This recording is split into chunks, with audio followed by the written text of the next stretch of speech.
Hey, Sarah, I have an idea. Oh, what's that, Mary Beth? You know how being a mom is hard? What are you talking about? And that sometimes we could benefit from people who are a little further down the road from us sharing their experiences and their wisdom. Oh, yeah. I think I know what you're saying. Do you have anyone in mind that we could talk with about those things? As a matter of fact, I do. Our friend, Jessica Zubrod. She's awesome. She is awesome. Join us next time on Trustworthy Podcast as we talk about glory in the ordinary. And how Jessica has seen God guide her in unexpected ways. Talk to you soon. When I get to the end of my life, how can I look back and say, okay, I'm proud of the way I did that? Is God trustworthy? Hi, I'm Sarah. And I'm Mary Beth. Join us as we seek to answer this question through wholehearted conversation.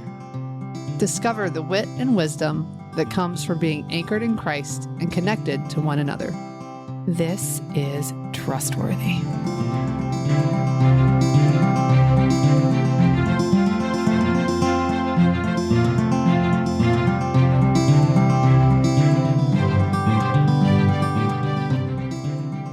Well, I'm going to warn you, Jess.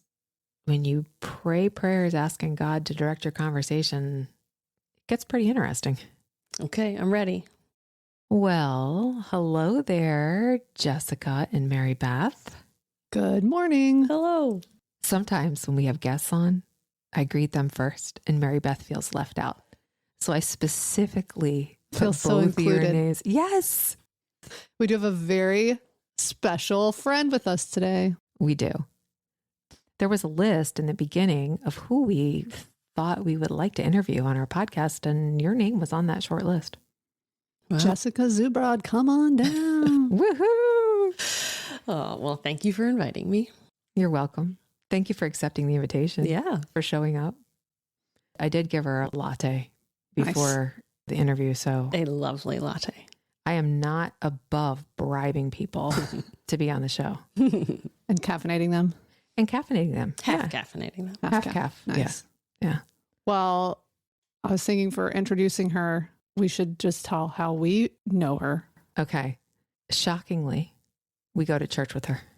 Is that true of all of our guests so far? Yes. Yes, it is. Yes, it is. We have great people to talk to at our church. We do. I think the first time I really got to know you was that summer Bible book study that we did through MOPS. That was, I don't know, three summers ago, maybe. Maybe. So she has been a great mentor mom to those with young children.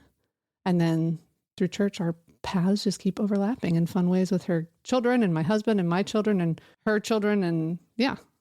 Actually, in beautiful ways Yeah. of like intergenerational mixing. And I just love that about that. It brought me a lot of joy and I loved it. One day I was sitting in church and realized, oh my word, how many neat intergenerational connections we had, even as families, just the way that I was getting to work with you through MOPS, and then that your husband was working with my son in youth group, and then my other son was with your son in young child care at church. And I just thought that was just such a great way to see the beauty of how the body works. Mm-hmm.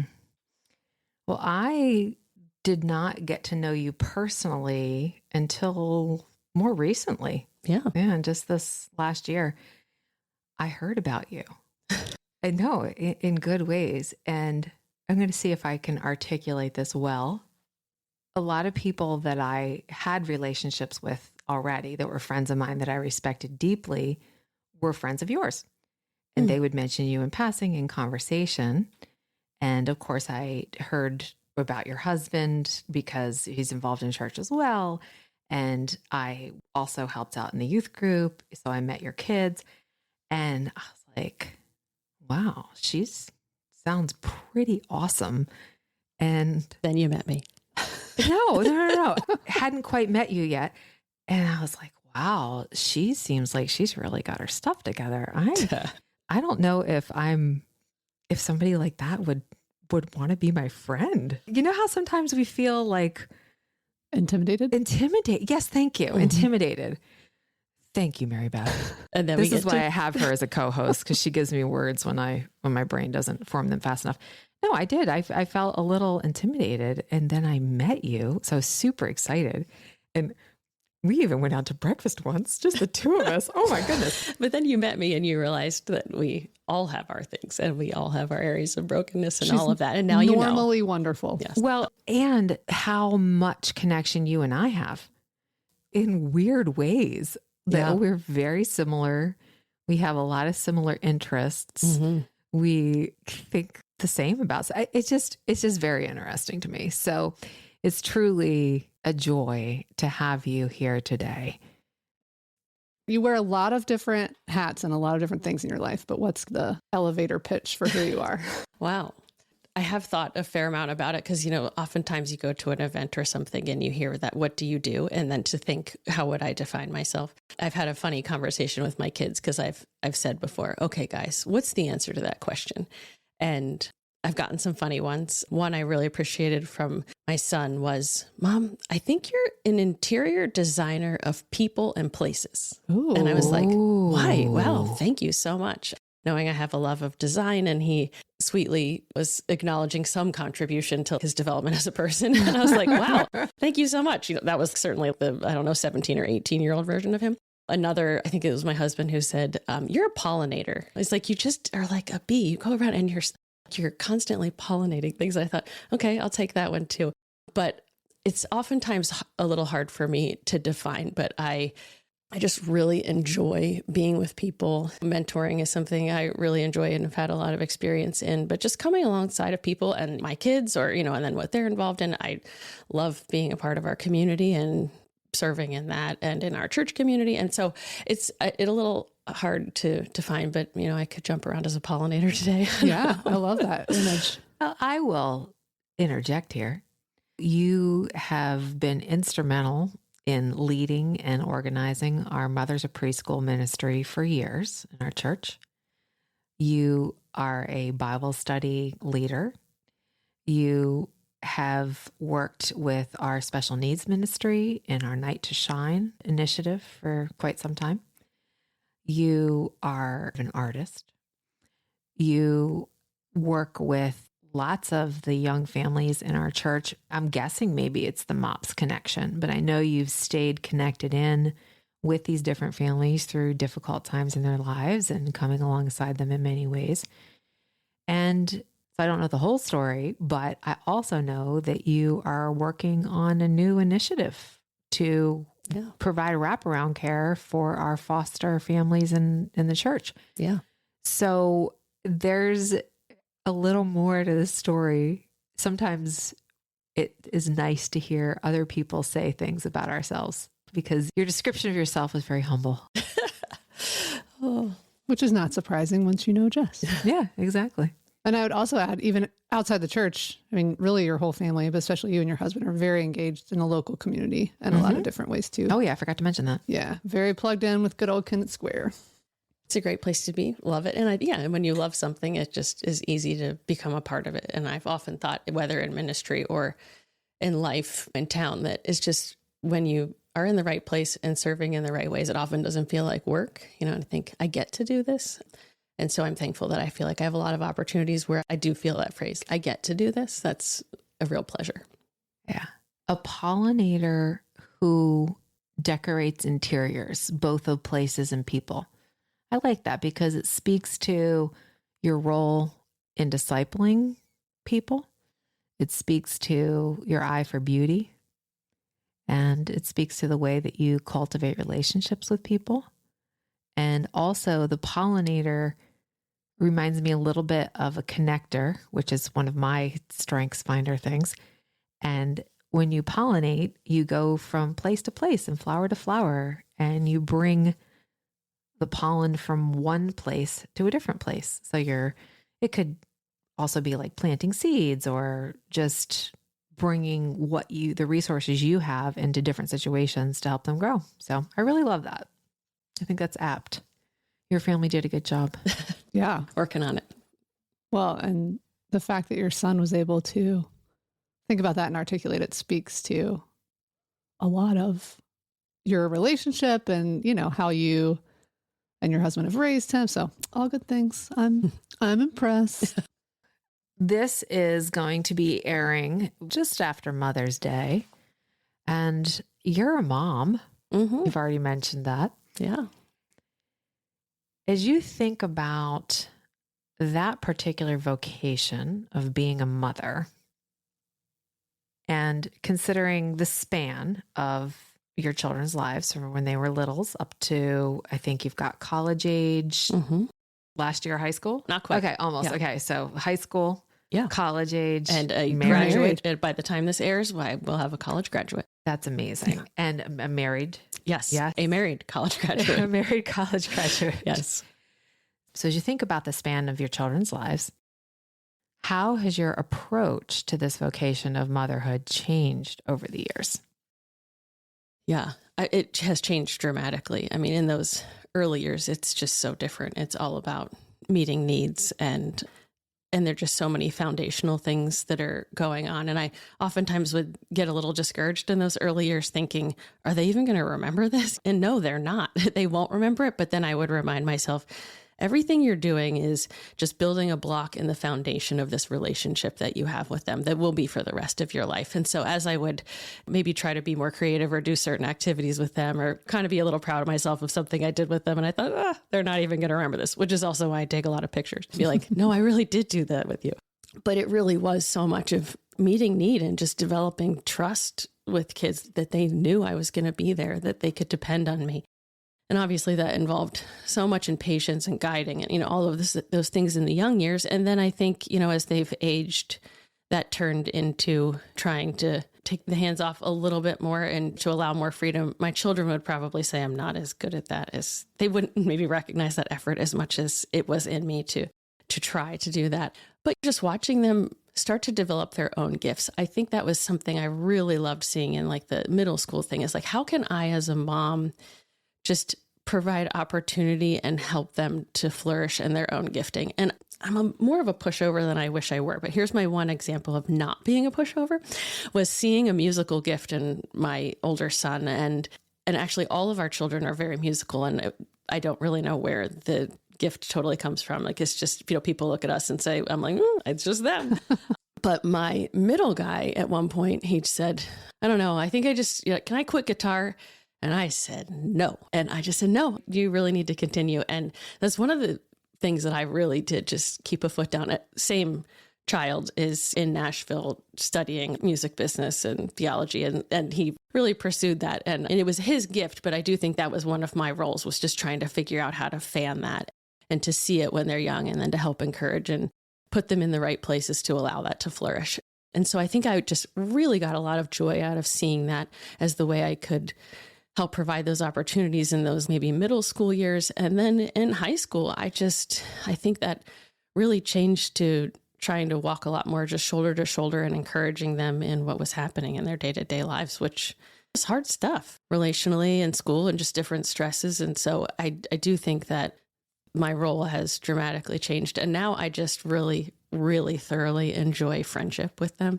I love that every once in a while there may still be a call that actually is looking for a piece of advice, which is kind of nice to feel like I can still offer that. But yet just to see them becoming true independent young adults that really, they might not even need me for a lot of those things, but that they are willing and wanting to include me in them. And I just appreciate that so much. And I have so much gratitude for their willingness to continue to allow me into their lives and into day-to-day stuff, even if it's not hard, but it's fun, and just letting me know what's going on in their daily lives is such a pleasure.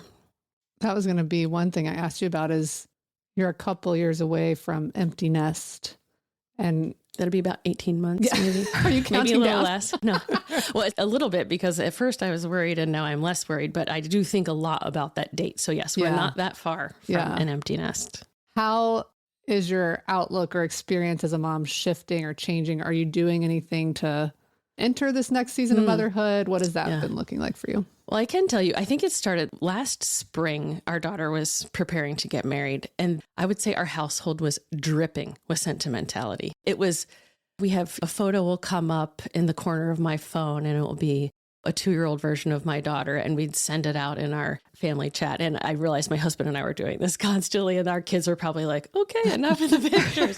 I said, well, at least you know you're loved. But we would send out these pictures, and we were just thinking a lot, because I do think having our first child get married, there was just this sense of loss as much as there was a lot of gain. There was definitely this, wow, she is really moving on and she is leaving our family and she is starting a new one. And so I would say that sentimentality was very, very present last spring through this year and seeing her off and married. And then nearing this empty nesting, I think about it a lot. And one phrase that came to my mind relates to my interactions with young moms, because I'm still in friendship and relationship with some of our mothers of preschoolers.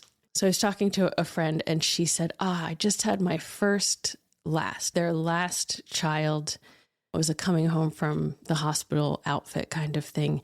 And she was just talking to me about that. And I said, it's so fun to be in this relationship with you because you are experiencing a different end of the spectrum than I am. And I just had my first lasts with my youngest child. So I had my last event and kind of entering into a senior year. And I am realizing that now I am counting these experiences, that this is our last one of these experiences. So I was having a first last and she was having a last first. And I just said, there is also something beautiful in that, having friendship with people at different stages of life, because it really just helped us to see that whole spectrum of motherhood. And she is just at this birth stage and I'm at this launching stage, and that we can share that in friendship is really beautiful.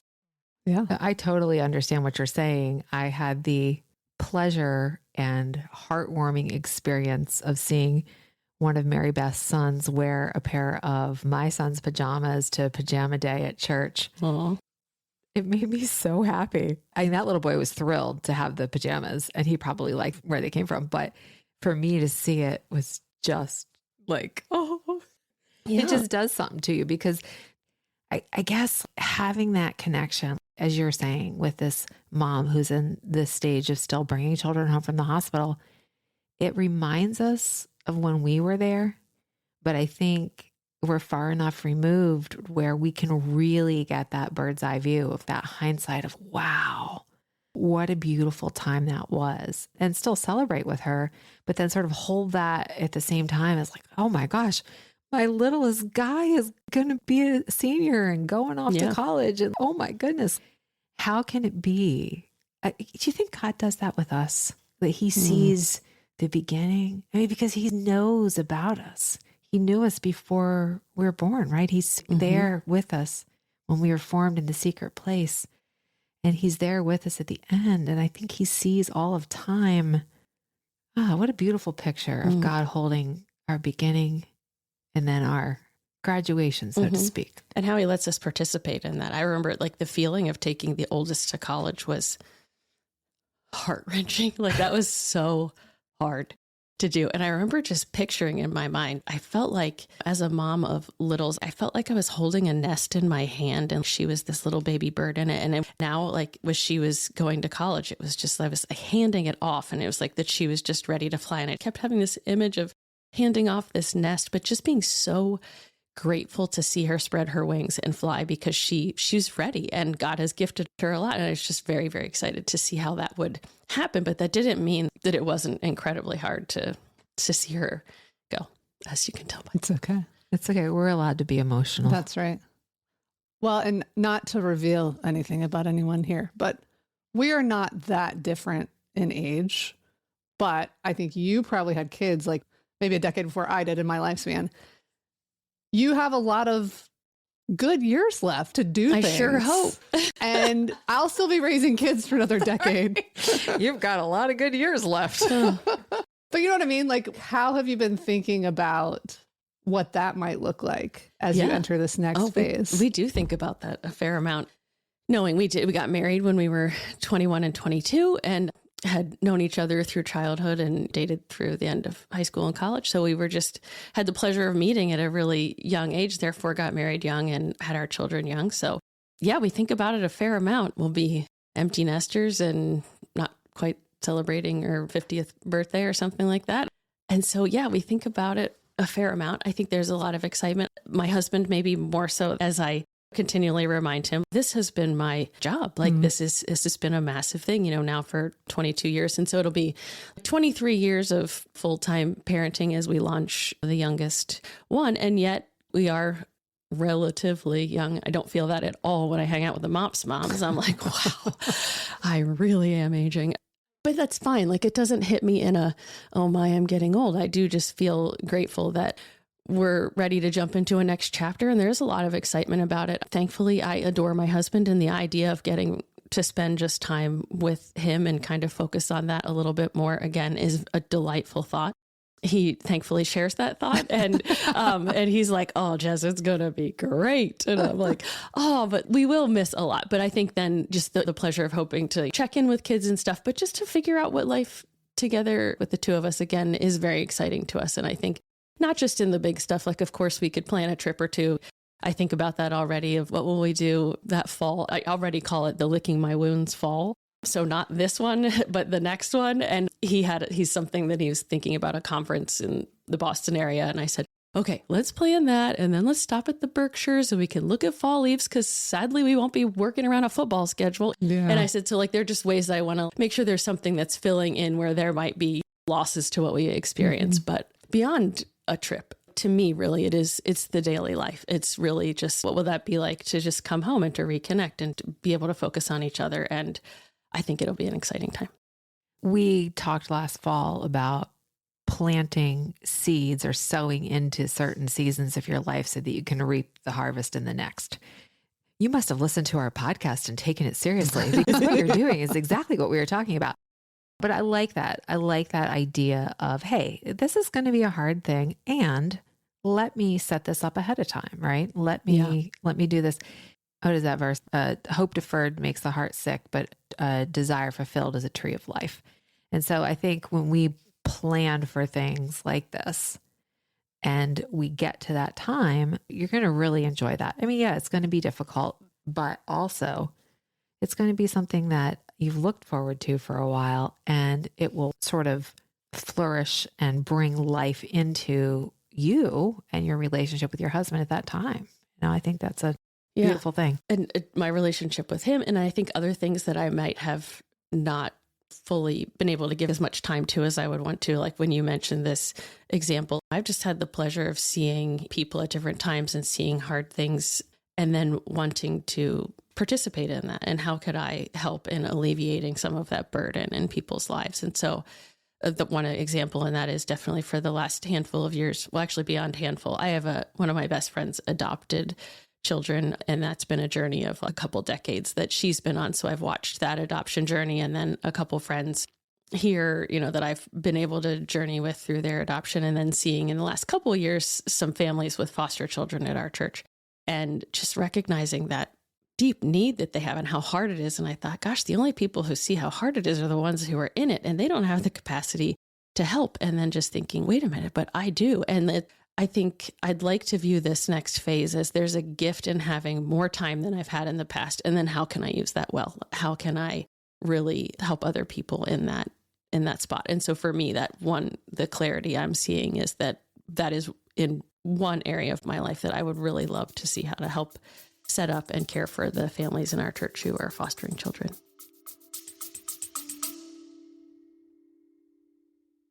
Hey, Mary Beth, I was thinking that it would be really nice to hear from our listeners. I would love that. What do you think the best way for them to contact us is? Oh, that's easy. listen@trustworthypodcast.com is our email, and we would love to hear from you. Encouraging words or ideas for episodes, or even digital gift cards to coffee shops. We're open to all of those things. listen@trustworthypodcast.com. Talk to you later. One of the ways that you've also seen some capacity to help has been very far away from Kennett Square, and maybe some experiences that you've had in your artistic photography life that I think are kind of a common thread of God showing you different ways that he's gifted you, different things that you see that maybe other people may not see. Can you talk about your experience in Rwanda? Yes.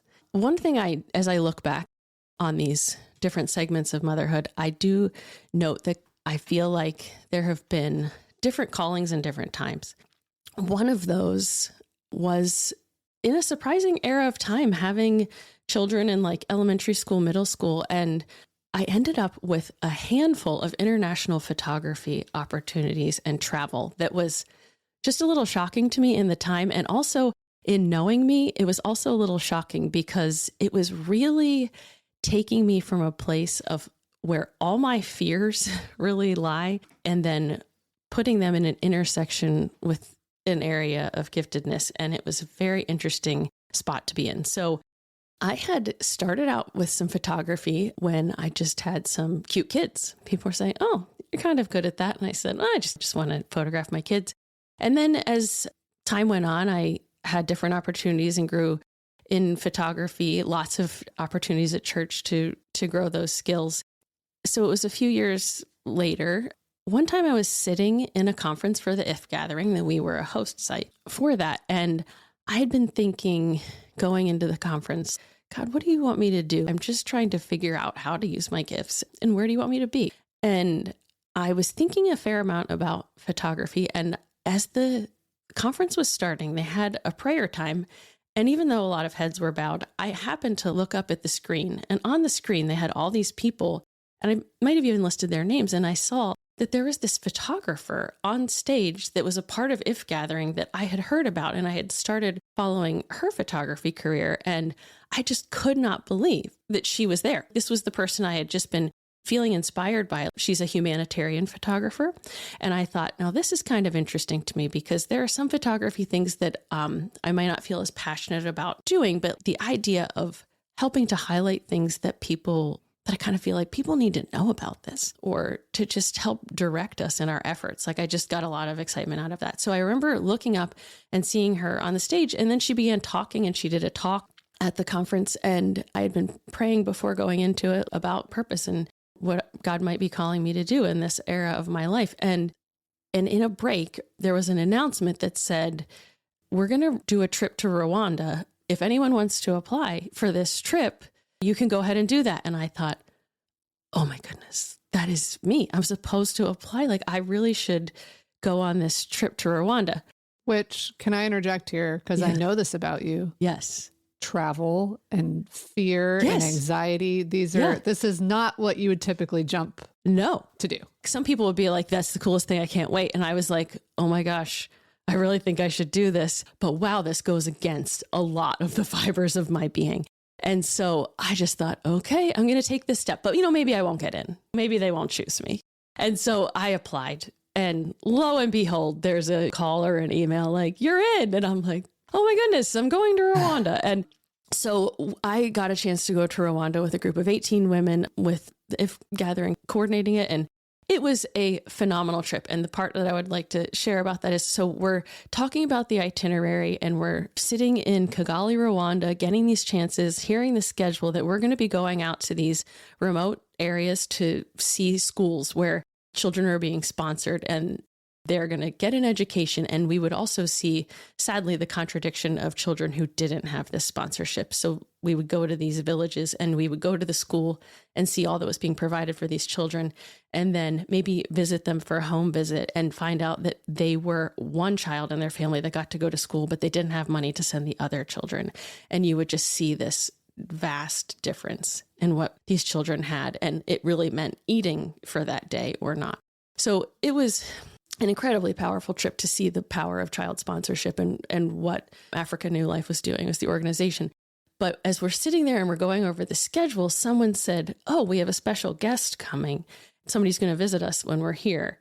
And who would be in the same guest house in Rwanda, but the very photographer that I had been following her career, who shows up on the screen at the conference when I'm wondering what I should be doing. And she was in Kigali with me. And I just couldn't believe she was there. She's so talented. She's so inspirational. And I just knew that there was this thread of God weaving these paths together. So I was with her, like we went to church, and I said, could I just tell you a story? And we ended up sitting at a little restaurant, literally called Heaven, in Kigali, Rwanda, as I got to tell her the story of how God was weaving these things together. And it was just incredible. I love that story. It's crazy. It is. And it's just there's no doubt that God was the one writing that story. No doubt. Yes. And then I think there's also freedom in it. And something I'm seeing now is I ended up getting a chance to go to Rwanda. Then I went to India. We have a relationship with International Justice Mission to just kind of shine a light on modern day slavery. So I got to go to India. I also had a chance in this era of life to go to Cambodia, also with an organization that fights against trafficking and helps young women find employment after trafficking, and just getting these chances to go. And I just thought, this is so interesting because this is not like exactly what I would do or what I would have had a internal pull to do, but it just felt clear to me that I should. And I do feel like I was able to grow so much through that. And then I really have such a pleasure to be able to bring back those images and share experiences of other people and to highlight needs of other people around the world. And that, of course, just totally affected and transformed my own heart. Wow. That's amazing. Mm-hmm. And maybe a foundation for something that will come your way in your next chapter. Possibly. And then also, I think what I realized is that it's okay if something's for a phase too, that where we might feel led may not be how we would continue to feel for all of the chapters of our lives. And I think I have recently felt a freedom that something can change and that's okay.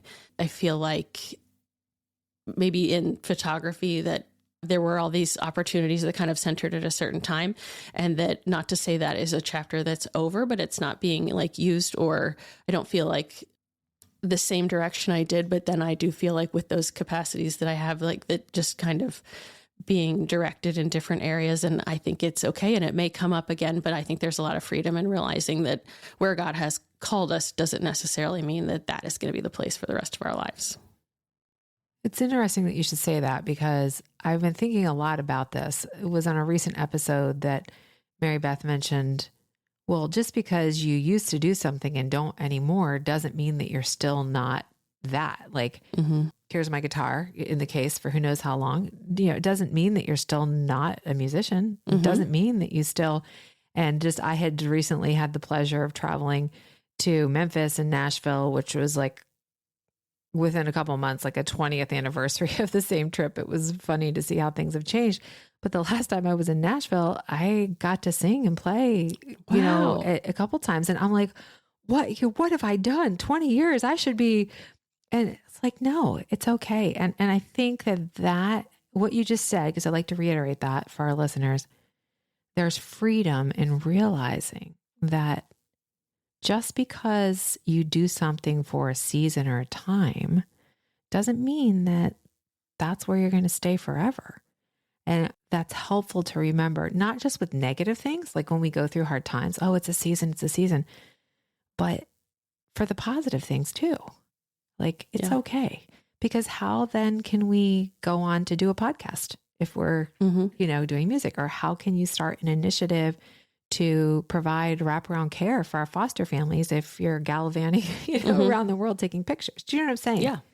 Yeah. And I think that's a pleasure to realize there's variety in it. Like, isn't that nice that we're not doing the same thing, just like a job you may get paid for, it's just to have variety in it is so helpful. And I feel like that same thing with vocation and calling into what we have in our lives, even with unpaid work, it's still, there's something that's fun to see that there may be something totally new around the bend that we're not even aware of yet. And I love that.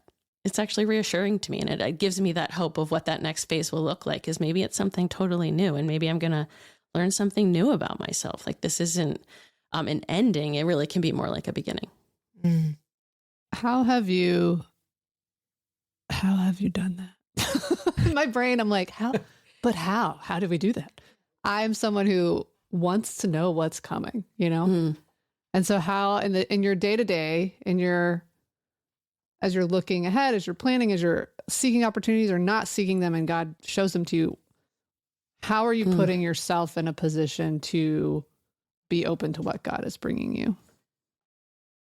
I think it's the little decisions every day that, really add up to how you're living your whole life. And for me, I think it really is about the small things. And I look at the Mother Teresa quote, do small things with great love. And I am often inspired by that. But I do think that also just helps me to make small decisions, realizing that at some point those could become the significant things. And for me, having a little more clarity and thinking about what does this next phase look like, I've had the privilege of some intentionality in it.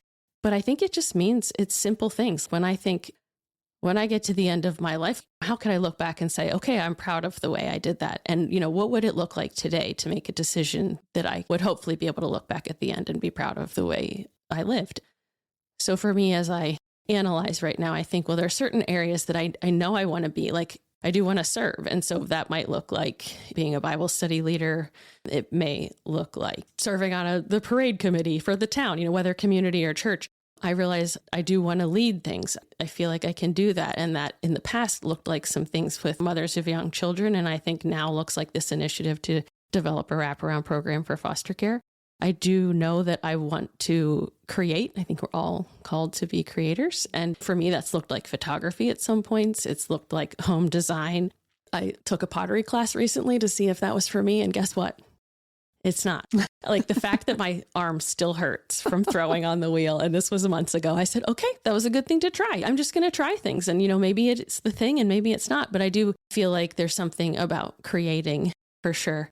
And so I'm looking at these areas and I want to be a learner. How else do I want to learn? And one area that I have found a lot of pleasure in learning over the last, I think it's maybe about 6 years, is I take a weekly sign language class. And I have really loved getting to learn something new. But beyond learning is just, I didn't know by taking those classes, I was going to become a part of a community that I had no idea certain struggles or just what that was about. Like I have a deaf friend now who was my teacher, and I get together with her every few weeks and we get together for coffee and we chat all in sign language. She's totally deaf. So putting my thinking cap on and getting through like a 2-hour coffee chat in sign language, but just learning that they're like, now I have deaf friends and I learned the plight and the challenges of people in the deaf community. And then I've just gotten to see so many things. So I may not know what that calling looks like. And sometimes I'll say, why am I doing this? What is the reason? Like, why am I taking this class every week? And I would say that there are 2 things that have come up, even just using that as an example of taking these steps to learn.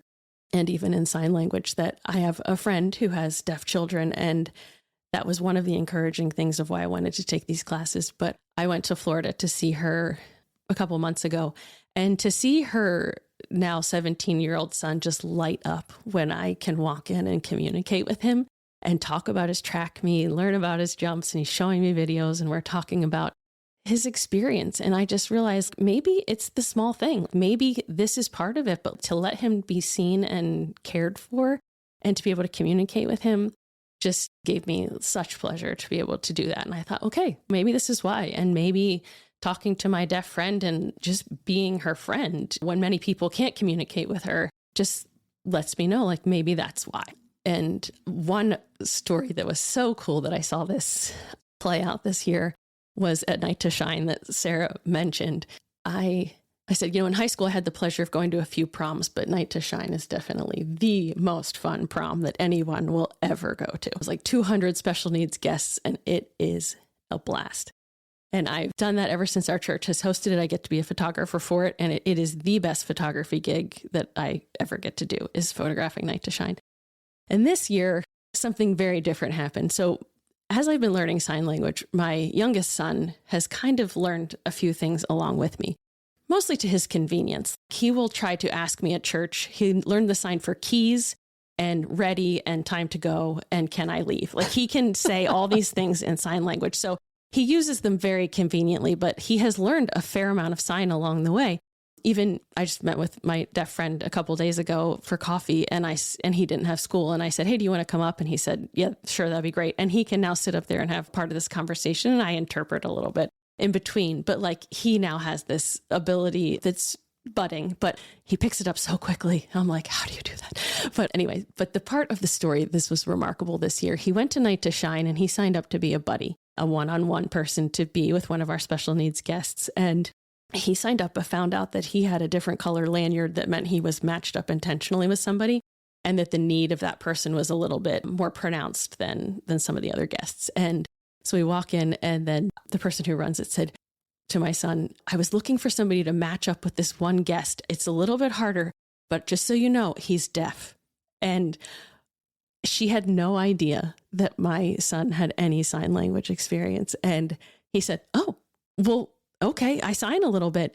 And when he met this guest, this young man who came in, and my son could sign with him, it was so powerful. And I just thought, well, that's why. Like, here's the reason. And to be able to communicate with him. And I just kept checking in on them in the evening, and I got to sign with him.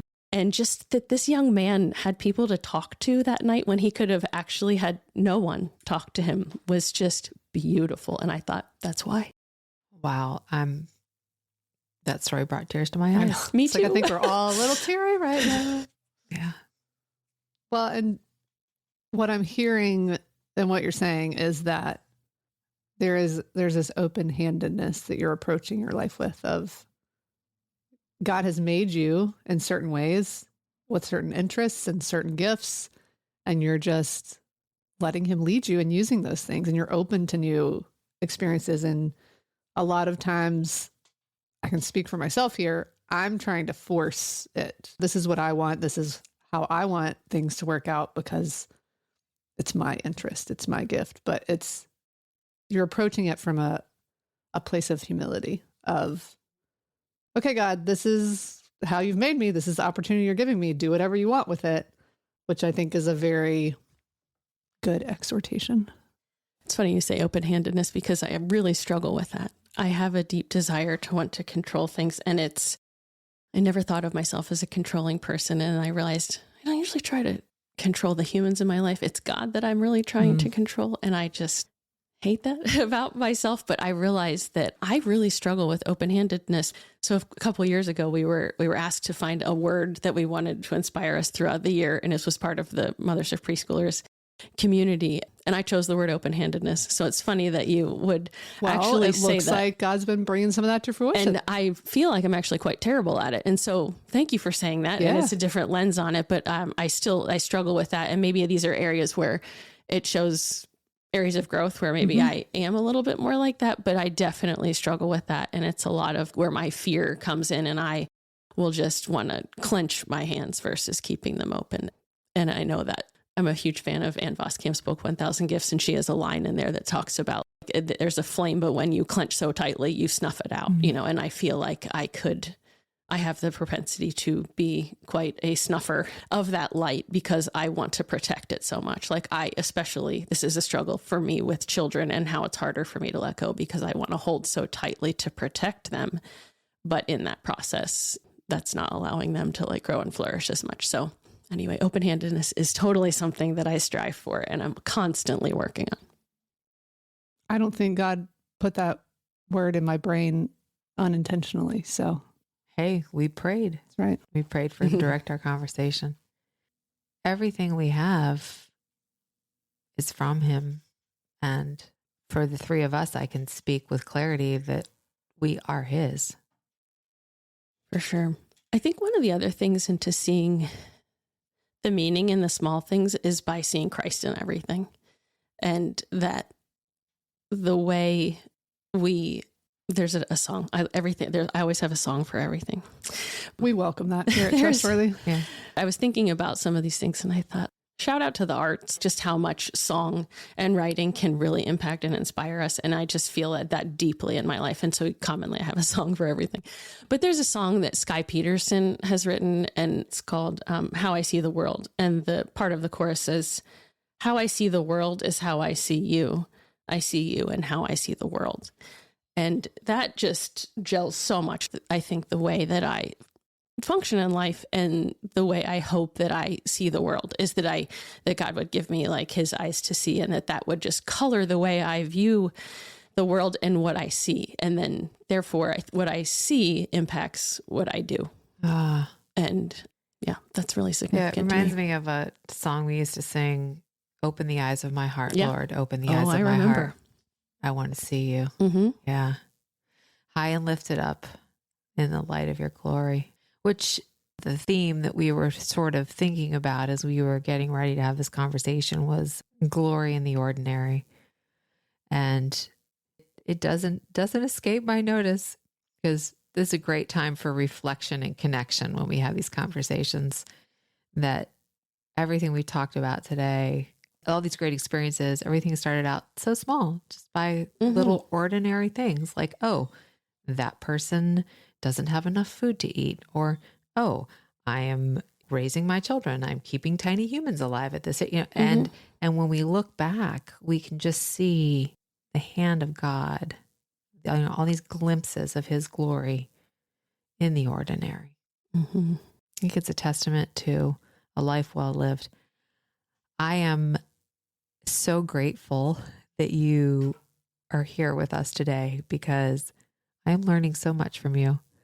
I love your approach to life, how you are thinking about your next chapter by saying, okay, picturing myself at the end of my life, looking back, what do I want to see? What do I want to have people say about me?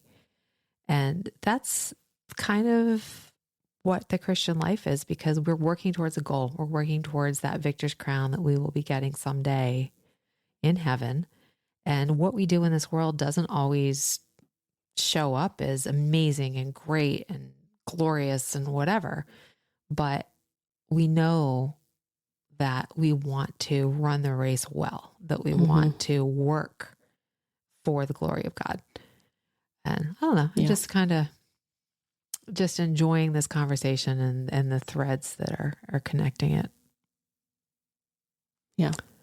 I think just seeing that there is divinity in everything. And one time I gave a talk with my sister-in-law at, with the topic of ordinary saints. And it was based off of a poem by Gerard Manley Hopkins. And it talks about Christ in 10,000 places and in 10,000 faces, and just how he is in everything. And there's another line in the poem that talks about this procession going by.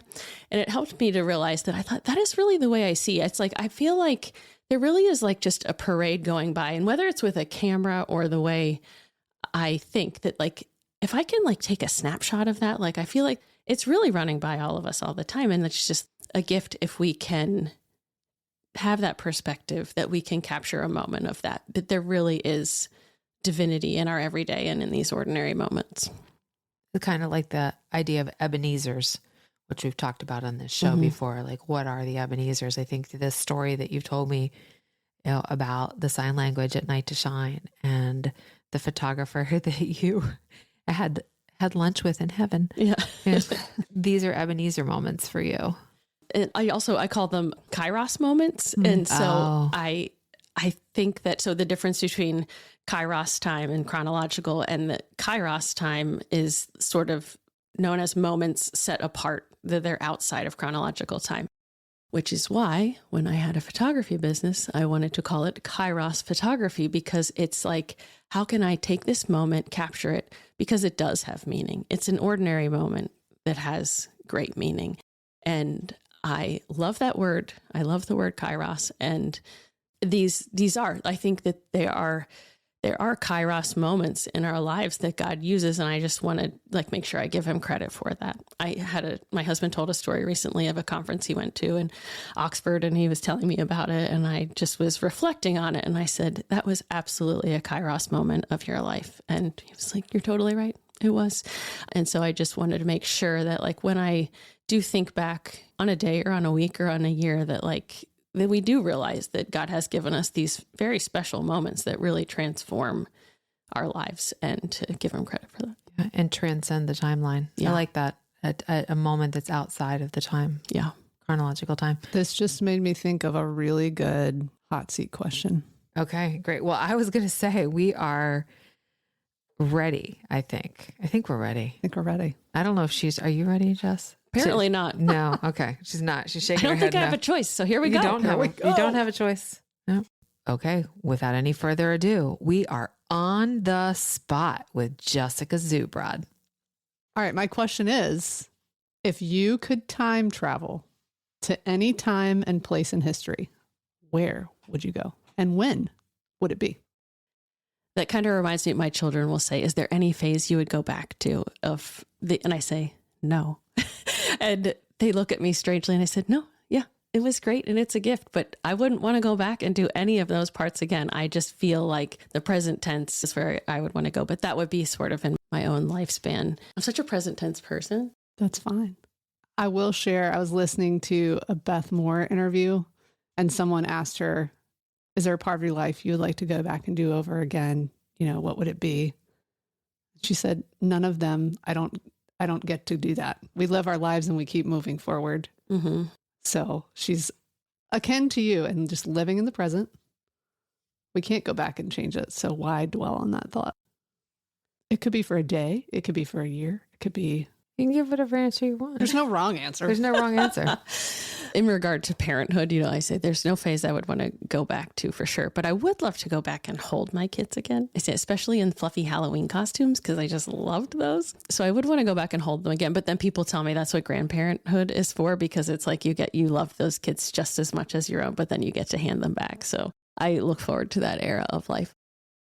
Sometimes I've thought about jumping back to the day Jesus died, to really see that in person, because it would be just one of the hardest and saddest things to see, but like to see what he endured and how that moment that changed everything. And really to see what happened in that moment, you know, when the earth goes dark. And I think it was very scary, but I just think that there was obviously such evidence that this was real and that Jesus is really God. And so I think there's something that would be really, and I don't like doing scary things, so that's kind of an odd answer, but I think it would be like scary and beautiful all at the same time to be there on that day. It reminds me of lyrics to a song say, the distance between his two hands is enough to show you the depth of his love, or to measure the depth of his love. And so being there would be just a real understanding, I think, because obviously we're on this side of it. So we know that he rose again, but just seeing how far he was willing to go. Yeah. Wow. That's a great answer. Mm-hmm. All right, Sarah, give her something lighthearted. Okay. This is the famous food question. If you could choose one thing, one food item to take on a desert island, which would it be? Can I just take all Lebanese food with me? That's my favorite. You want me to do one food item? That is one.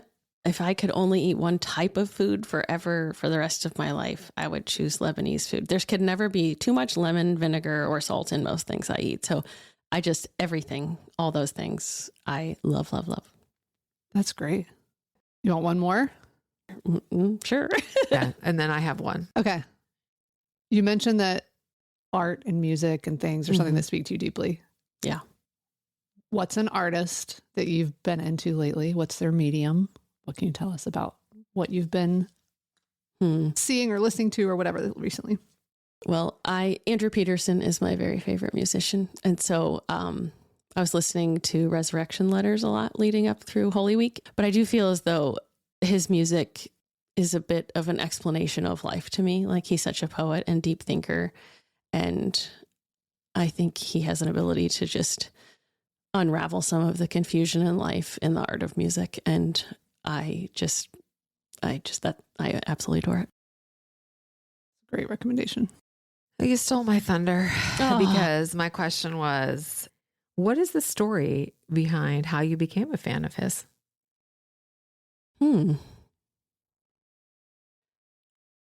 I think that there was one of the first things that drew me in was through a more challenging era of marriage and just the ways that we as husbands and wives just need, healing and working together in our marriage. And the song Dancing in the Minefields came up and I just loved that song and it just resonated deeply with me.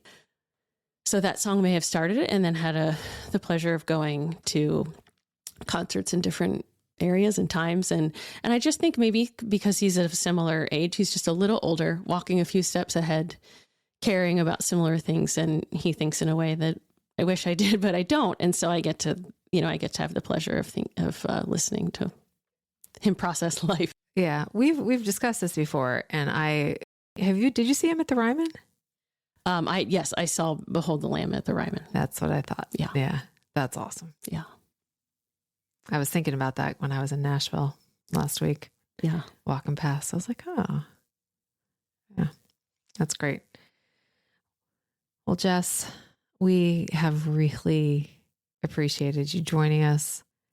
I am kind of awestruck by the way that God has shown up in your life and the way that you've processed that, because some of the things you shared with us, I think are going to be really helpful for our listeners. I know they've been helpful for me, which, selfishly, when we record podcasts, it's nice to be able to hear what we need to hear.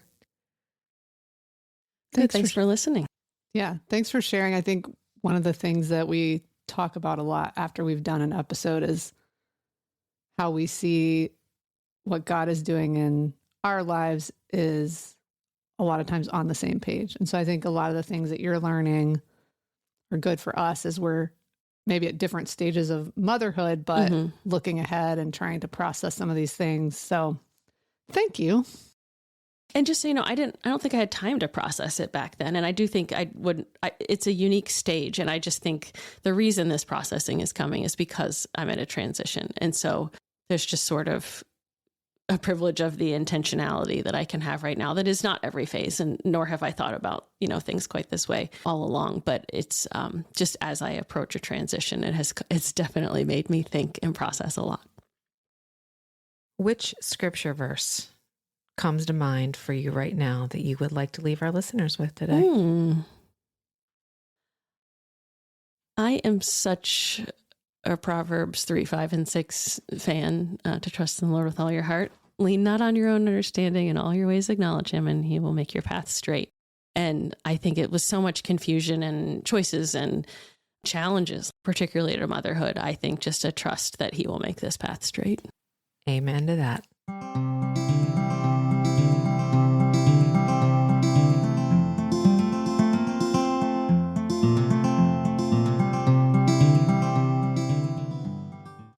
Hey, y'all. Mary Beth here. Sarah and I are so glad that you chose to listen to our podcast. And while we think that we're awesome friends to have, we just wanted to clarify that we are not mental health professionals and want you to know that this podcast should not take the place of any paid professional advice.